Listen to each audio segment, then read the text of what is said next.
Hello, everyone. Hello. Welcome to Space Monkey Report number 5. I'm hereby joined by Gabriel Schrager, narrative director. Hi, everyone.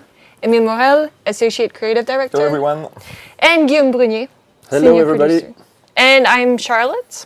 Of the Woods. Of the Woods. Hey, Charlotte. We said we wouldn't do that joke. But we did. I'm a community developer on the game together with Kevin Irwin. I'm just going to go through what we're going to be talking about today.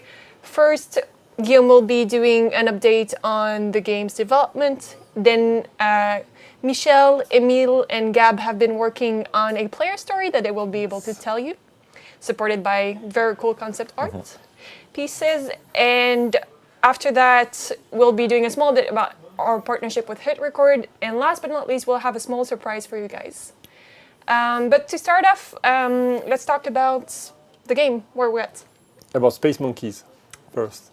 We can talk about Space Monkeys as well. I want to talk about Space Monkeys. I want to talk about you guys because you are now 620,000 in the program. Wow. So You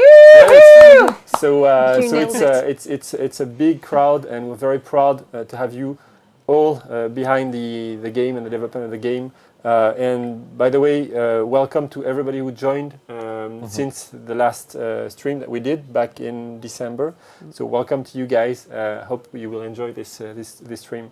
So no E3 this year. As many of you know, BGNE2 is not going to be present in Los Angeles next week.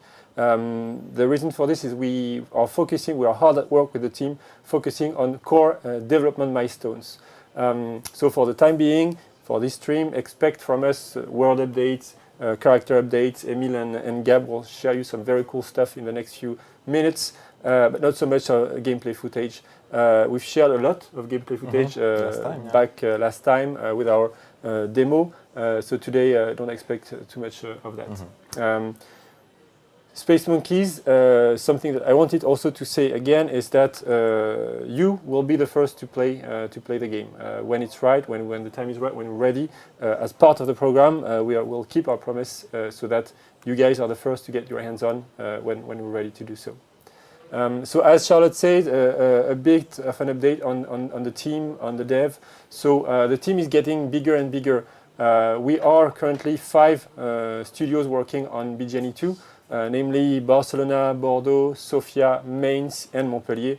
So that's a lot of people working on the game. And by the way, hello everyone in the studios. Hey. Hola.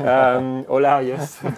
And we're very happy to announce that we'll be soon joined by another studio, Ubisoft Paris studio, who will soon be part of the Ubisoft of the BGNE2 studio family. So again, welcome everyone. Coucou les Parisiens. Bienvenue. Hello, salut. So the team is getting bigger, and that's good. In order to support and to fit this ambition of BGNE2, in Montpellier especially, we have actually built a new studio.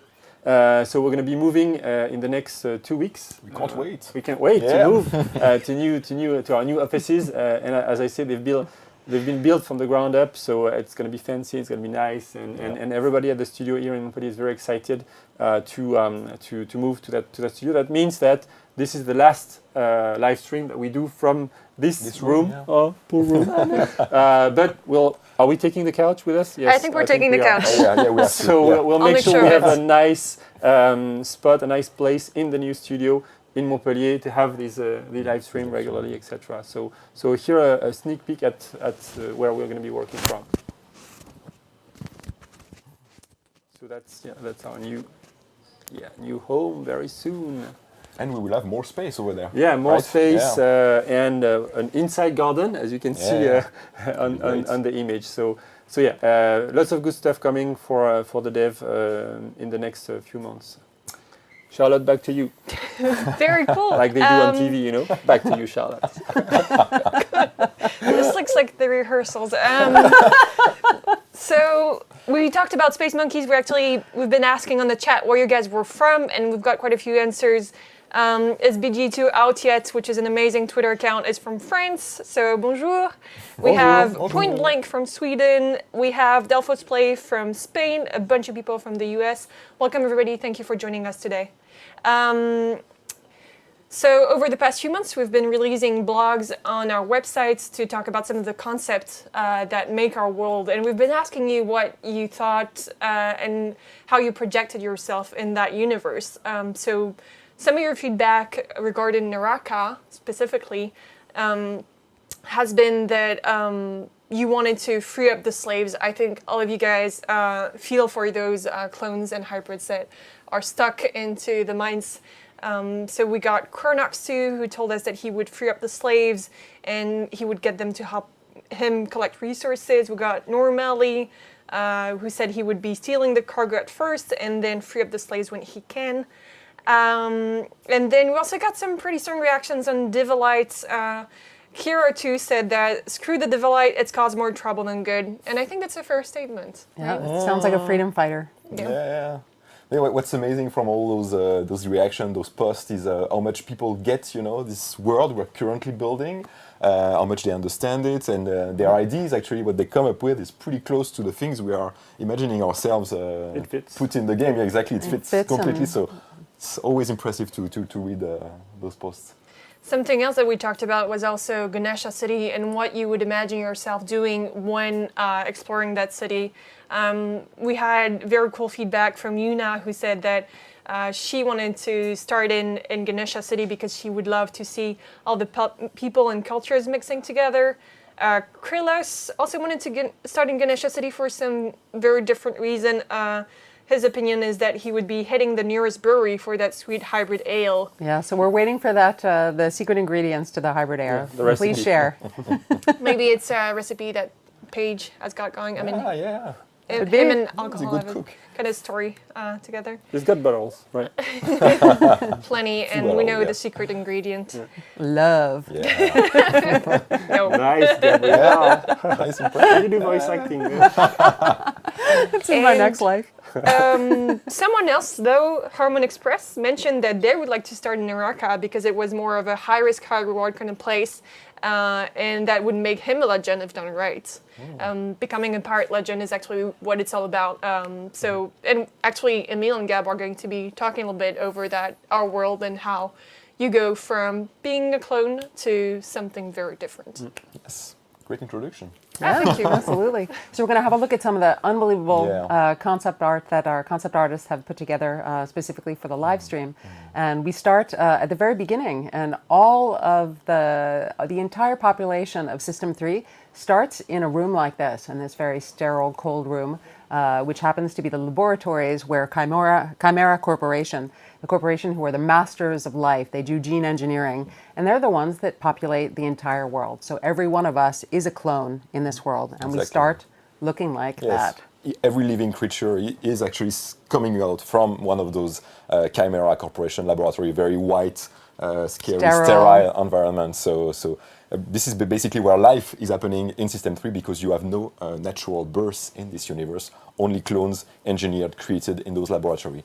On the next image, you will see that after this creation of this skeleton, actually, this skeleton being printed, assembled in this factory, you now have the skin, the flesh, the organs put on this clone, this hybrid monkey clone.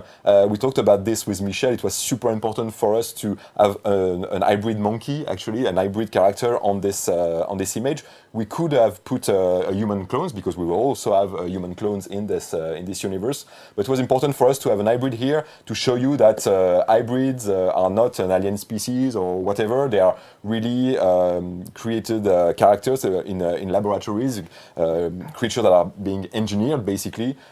Scientists have been crossing human DNA with animal DNA to create those artificial creatures. Exactly, and the umbilical-like tubes that you see feeding the flesh and building up from the molecular level in this sequence reminds us that in this world there are three very important resources that are going to be at the core of the gameplay in the game. And Divalite, which is the rarest and most difficult resource to harvest in the world, and we'll get more into that later. Water, of course, because the base of life is water. And then the third resource is titanium. And these resources will be available on the various planets that are part of our star system. We can move on to the next.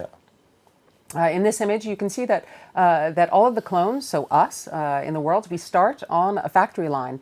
And you can recognize, for those of you who know Nox and love Nox, that this is the exact same DNA that made Nox. So all of the different hybrid monkeys in our world come from this same DNA. Exactly. And we'll all look the same until we make something of ourselves and we really change. In the meantime, we're being created just like products to do a very specific role, which is one of the main themes of Beyond Good and Evil 2, the notion of predetermination versus free will. The predetermination is this oppressive corporate society that's telling you that you've got one thing to do in the world and you're made for nothing else. And then, of course, the pirates are completely opposed to that. And yeah, on this image, you really see how much these new clones are considered as product, put in a row in this factory. And on the next image, you even understand better this idea of a product, because those new clones, those creepy chimera scientists are actually running a battery of tests on those new clones to see if they are actually as perfect as possible, if there's no default in their creation. And only if they pass those different tests, they can go on to live their life as a clone. If not, they will be considered as defect, and they will be basically thrown away. And we don't really know what happened to them, but some, of course, may die because Chimera doesn't care, basically, about default, clone with default. Exactly. And the other characters on this image, the technicians from Chimera Corp, are also clones, and these are playable characters as well. In this picture, we can see that once you get past the quality assurance tests, then they get shipped off to their wonderful new life as hybrid slaves, and they're going to go to one of the most dangerous sides of the planet to harvest Divalite. Yeah, exactly. These clones, these brand new clones, have been sold to Divalite Corp, the corporations that extract, harvest, and sells also Divalite in this world. And they are using hybrid monkeys because they make good miners. They're super agile. We will see that later. And you can see now that they're on board one of those Divalite Corp ships, and they are wearing those yellow outfits that actually are the common outfits for those Divalite harvesters, those slaves that are working for Divalite Corp. And they're basically being carted like cattle. Yeah, exactly. And on the next image now, we are outside of the ship. We are flying above Naraka. So as a reminder, Naraka is this very, very creepy place. It's actually a full size of Soma, Soma being one of the main planets of System 3. Basically this saddle planet is like a huge wasteland where you frequently have massive meteorite showers falling on the ground, breaking the ground of the planets, creating giant craters, and also creating those scary, huge rocky formations that you see here in the distance. You have to imagine that they are super high, high as mountain, in fact, and when you will pilot your pirate ship, in those rocky formations, you will have to basically go between them to right. You can imagine fly. some cool space battles. Also. But you can see that Naraka is really definitely not a welcoming place. And so the meteorites are, make these apocalyptic impacts on this side of the planet, and that's what creates these forms, which also induce legends and all kinds of tales regarding this side of the planet. Yeah, we even say that those rock formations, they have names, like we give name to mountains. Over there, they give name to those creepy rock formation. In the next image. So here we can see that now the hybrid slaves that we saw were being transported to the region of Naraka come specifically when there's a meteorite shower, and there will be a weather system in which we'll be able to predict. So Divalite, the corporation, knows exactly when they need to hit the ground running. And so they've airdropped the hybrid slaves onto Naraka, and they're basically running around between the meteorites as they're falling all around them, trying to grab the Divalite, which is created upon impact between the meteorites when they hit and the sulfur fields on the ground. And Divalite is super volatile, so basically it disappears like 15 seconds after its creation, so you have to be here right on the spot to collect it, and that's why our monkeys, our hybrid monkeys, slaves, are equipped with those big gloves like you see on Nox, those big yellow gloves, because it's only with these gloves that they can pick up dualite, because you can't pick up dualite with your bare hands. And once they have picked up dualite in their hands, they have to stabilize it because it's super volatile, it will disappear, so they have to put it inside their backpack. They have a special compartment where it will be stabilized, and they will be, only if they collect dualite, actually, they will be allowed to go back inside those ships. If they don't meet their quota, I mean, they really are cannon fodder. They send hundreds of hybrid monkeys into the fields, and if they don't get that just the right amount of dualite, then they just leave them to die, basically. Yeah. Completely disposable. And on the next image, you will see really what it looks like, this kind of war zone feeling that we want to have in Naraka when a meteorite shower occurs. It's like basically those hybrids monkeys, they have to run between those meteorites, they have to dodge the meteorite. And like Gab explained, they have to be there, they have to be right under the meteorite when they start falling, because only at this moment they can grab dualite before it disappears. So that's why this pretty cruel process is used, and that's why many hybrids, of course, always die in this process. And it's an example also in our world of the way that the clones are manufactured specifically for that task. So they chose the hybrid monkeys because of their agility and also their strength. Yes. You can move on to the next image. And in this image, this is an example of a hybrid monkey who actually came into contact with the impact between the meteorite and the sulfur. And he's transformed instantaneously into a statue, a crumbling statue. And it's just a reminder of how horrible it is to be a hybrid slave in this world. Yeah. On the next image, you're basically seeing what's left after a huge meteorite shower. You have all those dead hybrids, just smoke, dust.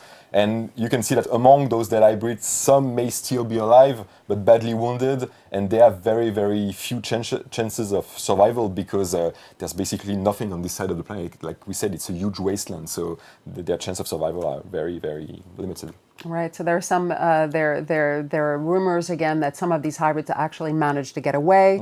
There might be secret refuges in which they can run to and hide and try to escape their fate. And if that doesn't happen, if we look at the next image, then in this particular image, you can imagine being the pirate who would go into these fields and take the risk against the dualite security who continue to patrol the area. And so you as a pirate can sneak in and try and save the hybrid slaves who have not been killed by the different impacts. Yeah, actually going there for pirates may be a way to recruit new crew members. They could also even try to collect dualite, but it's the best place basically to recruit new crew members and to save those slaves from their poor life and their poor destiny. Yeah. And on the next image, you're seeing one of those pirate ships, a beautiful pirate ship, flying across space. And so you have to imagine that the hybrid slave that we are now following has been saved. He's on board this ship. They've been taking care of him, and he's now getting better. And they are going to this bright location that you're seeing in the distance. It's a very important place for us. It's a secret pirate lair, the biggest actually pirate lair in System 3. We're not going to say too much about it today, but we'll have more info to share about this later. And this very important layer is hidden inside an asteroid belt, so you have to know the coordinates of this place to actually find it and go there. And of course, if you become a legendary pirate in this world, then this mothership could belong to you. Yeah. On the next image, so once you reach this famous or infamous pirate lair, depending on which side you're on, you're going to be initiated into the life of a space pirate. And so this is a really important moment for us as the player characters. So you can imagine that you're this hybrid slave who just had this horrible life, and they bring you into this mysterious altar with this oracular type character who is going to welcome you and teach you about what it is to be a pirate. Yeah, and her name is Primera. Yeah, so and we're very proud to say that was a name that was given to us by the Space Monkeys. Suggested, the Space Monkeys, and so of course you may see some connection with the famous Primera, AI. Segundo. Segundo, yeah, there might be a connection with the famous AI from the first game. So she's a super old AI. You will see on the next image this skull, also of course a symbol of pirates. She's been there for a very, very long time, and she knows everything about System 3. She has a very, very deep knowledge of System 3. She may even know more than those guys from the corporations, you know, and she knows the truth also. And she will, like you say, when a pirate starts his new life, he will go there and he will talk to this oracle, and she will basically tell him everything he needs to know before starting his life as a pirate. She will tell you about Moksha's Gate, very, very important for pirates. She will tell you about also the legendary crew, who's the Kini was the captain. Nox, Callum, Uma, and of course Paige. All those very, very famous characters. So basically she will brief you and tell you stories about this world, and you can talk to her freely and know more about this universe. Yep, and as an oracle, she has lost some of the knowledge of this world, and so part of our experience as a space pirate is to go about gathering knowledge, which will take the form of M discs in the world, and that's also a reference to Beyond Good and Evil 1, in this very analog M disc that are scattered all over System 3. Pirates, as they go through the world looting and looking for treasure and bounty hunting and asking as mercenaries and all the different play styles that they want to embrace in this world, one of the things that they can do is gather knowledge, and they can increase the knowledge for themselves, but also for the whole community by feeding Primera in this altar. Yeah. On the next image, you have a nice close-up, and you see that this hybrid monkey is still wearing his slave outfit. And on the next image, you will see that it's now completely different. He's here on the foreground to the right of the image. He's now dressed as a pirate because now he has the freedom. Yeah, he has the freedom to dress the way he wants, which is very cool for a pirate. And the pirates also gave him everything he needs to start his adventure. So you can imagine that now he has a ship, he has a jetpack, he has weapons, and even some money, because you need money also to start your life as a pirate. And now, as a player, you are free to explore this pirate lair, go meet other pirates, talk to them, maybe start having some quests, some missions. So this is really the beginning of the adventure for you as a space pirate. And again, that's a wink and a smile for fans of the first Beyond Good and Evil, of the shark hybrid that you could see, who's the barkeep. And we really love the mood of this. And again, our concept artists have done just a fantastic job, and we want to thank them for that. And we'll take a look at the last image. So once you become a pirate, and as Charlotte said right up front, the idea is then you, as a space pirate, will go from being a nobody, slave, hybrid, clone technician anywhere in this world to potentially one of the greatest legendary space pirates in the universe of Beyond Good and Evil 2. And if you want to, potentially, you could now go save a hybrid slave, like what we've seen at the beginning of this little world update. Thank you, guys. I think this really helps projecting into how you're going to be playing part of your adventure and where you're coming from as a space pirate. We're seeing tons of questions on the chat. We're not going to be able to answer them today. We're, however, collecting them. If you want to ask questions, use hashtag AskBGE, and we'll be making sure to collect them and answer them in the upcoming weeks. Even though we won't be able to answer everything because we don't have all the answers yet. Now, something else that we wanted to talk about that I mentioned during the agenda earlier was the partnership with Hit Record. So if you've been following us for a while, you should be very aware that we've been working with Hit Record to try and basically the initial idea for us was we were seeing tons of fan art of Beyond Good and Evil 1, Beyond Good and Evil 2, and we were thinking, okay, all these people have great talent, how do we get them to be with us as part of this adventure that Beyond Good and Evil 2 is, and Hit Record provided a great frame for that. We've been very humbled by all the results that we got. In total, we selected a total of 50 art pieces, 18 songs, and 20 stingers. It's been fantastic what you guys have done. We actually showcased some of them into the gameplay demo 6 months ago. We're going to go through some of them and check out what you guys have been doing, and then we have something to announce. That's it. So in this video, you will see many great pieces of art that we put actually already inside the Ganesha City. So the first one is actually a very, very nice billboard, kind of a touristic ad to tease you to go visit Ganesha City. Next one is this. Oh, it's a gorgeous fresco. Yeah, this one is absolutely gorgeous. And again, everyone just completely got the meaning and what they're trying to express. Yeah. This is an example of hybrid primitive art, and they're drawing the Moksha Gate. Yeah, it's very important also for them, the moksha gate in their mythology. And this is the huge geoglyphs that we want to add. We want to have several of them on the side, on Soma actually. And when you're flying above Soma, inside your spaceship, they will tease you to actually get closer to the ground and maybe find, I don't know, the secret entrance to a temple or maybe a secret chest or something like this. So. And visual art is only part of what you guys have been collaborating on. We also had some great music and want to showcase some more of that. If you've not seen all of it, you can go to hitrecord.org/bggame and check out more, but we made a selection that you can check out right now with music on.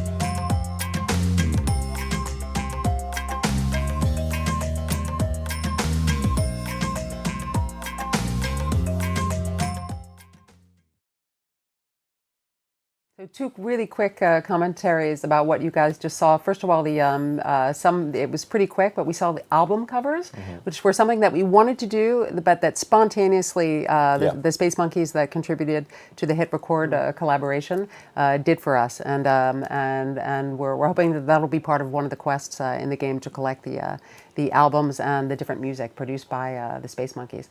And we also wanted to say specifically that that every day, whether we're developing the game or testing the demo, we are listening to your tunes and your tracks, and they're just spot on. We absolutely are thrilled by all those collaborations.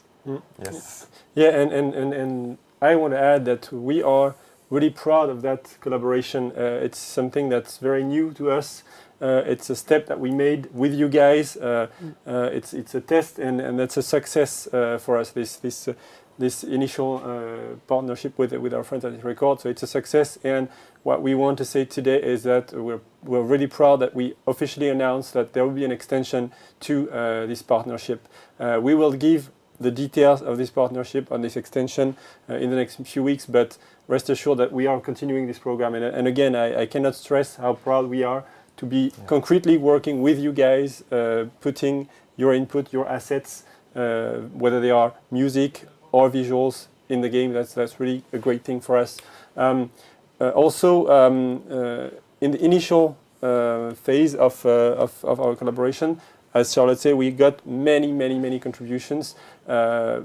We selected some of them, but many others are really great. It was a tough job. We will be reviewing again this initial artworks and contribution because we are sure that there are still many great things to find in there.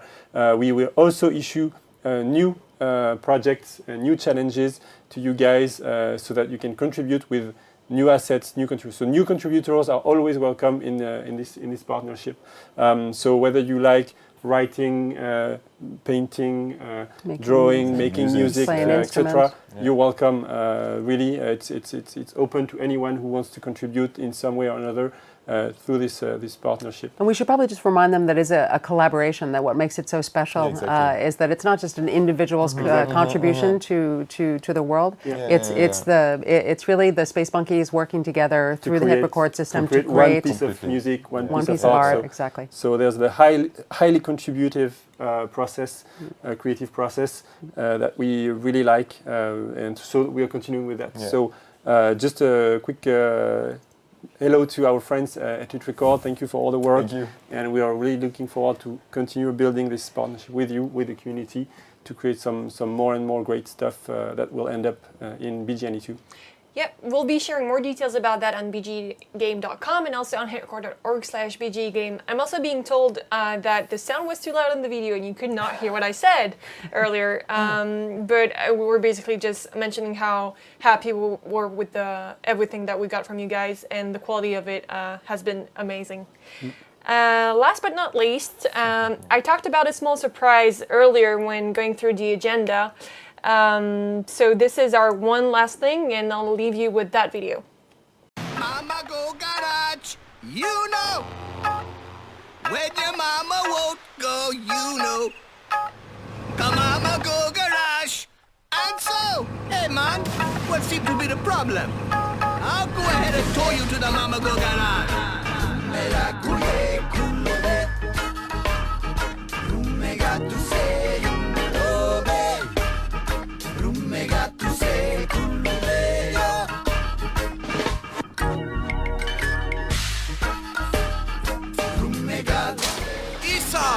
Got a Speedcraft motor here together. A Speedcraft motor. No problem.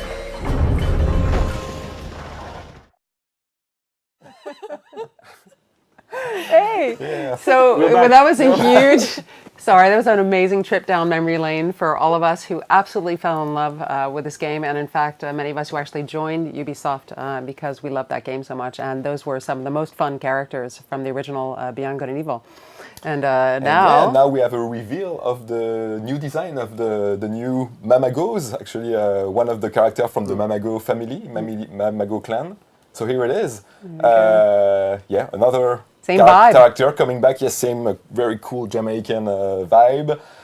So the Mamagos in Beyond Good and Evil 2, they will be super important for you as a space pirate because they are basically running several garages where pirates will be able to freely go to fine-tune their spaceships, buy new engines, shop, new parts, exactly. tune up. Exactly. So this will be very, very. There will be important characters for you to go talk to, and you can imagine that there will be, of course, bigger than life, very colorful and exciting characters. So we can wait to actually show you these guys inside the game. Yep. And, Slick chick. and we're going to get one final look because not only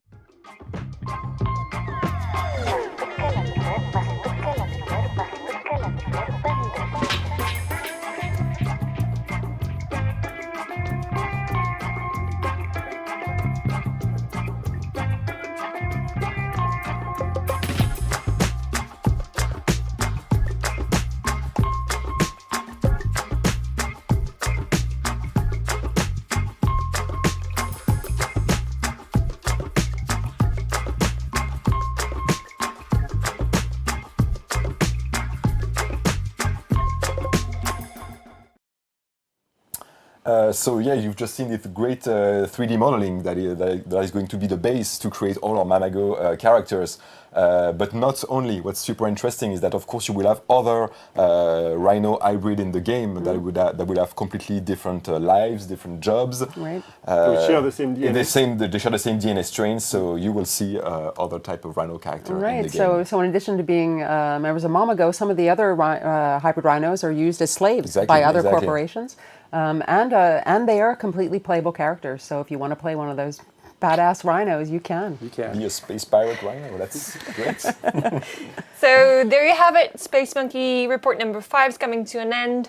I just want to say thank you, everybody, for helping us setting the live stream. We actually have a full team out there. Alex, Xavier, Mary, Kevin, Loic, and also all of the floor over there, the dev team concept here in artists Montpellier, in around Montpellier. Europe. Yeah. And all over the world. Thank you guys for making us look good. Thank you.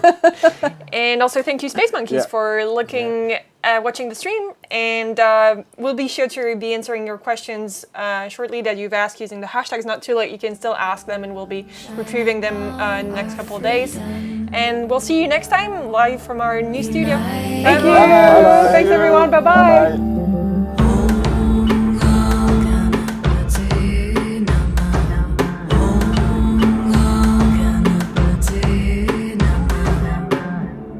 When